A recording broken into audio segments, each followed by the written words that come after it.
ગતરોજ સુરત પોલીસ દ્વારા પીએમના કોન્વોયના રૂટ પર ખાસ રિહર્સલ કરવામાં આવ્યું હતું.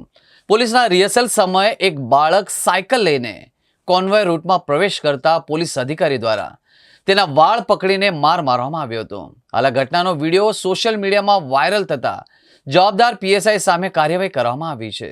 આ મામલે ડીસીપી અમિતા વાનાણીએ એક મેસેજના માધ્યમથી કહ્યું કે સોશિયલ મીડિયામાં એક રીલ વાયરલ થયેલી છે, જેની હકીકત એવી છે કે બંદોબસ્ત રિહર્સલ દરમિયાન કોન્વોયની મૂવમેન્ટ રોડ ઉપર થઈ રહી હતી, ત્યારે એક બાળક રૂટ ઉપરથી આવી જતા અને અકસ્માત થવાની સંભાવના હોવાથી પોલીસે તેને આવવાની ના પાડી હતી.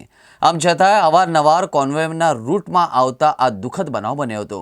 આ વાયરલ વિડીયોમાં દેખાતા પીએસઆઈ મોરબી જિલ્લામાં ફરજ બજાવશે. તેમનું નામ બીએ ગઢવી છે અને સુરત શહેર ખાતે બંદોબસ્ત માટે આવ્યા હતા. જેમણે કરેલું વર્તન બિલકુલ અયોગ્ય છે અને તે બાબતે ખેદ વ્યક્ત કરવામાં આવી રહ્યા છે. આ પીએસઆઈએ બીએ ગઢવીને તાત્કાલિક અસરથી કંટ્રોલ રૂમ ખાતે ખસેડવામાં આવ્યા હતા.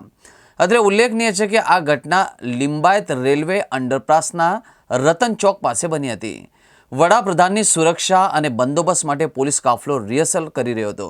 એ દરમિયાન બાળક સાયકલ લઈને ભૂલથી કોન્વોય રૂટ પરથી આવી ગયો હતો.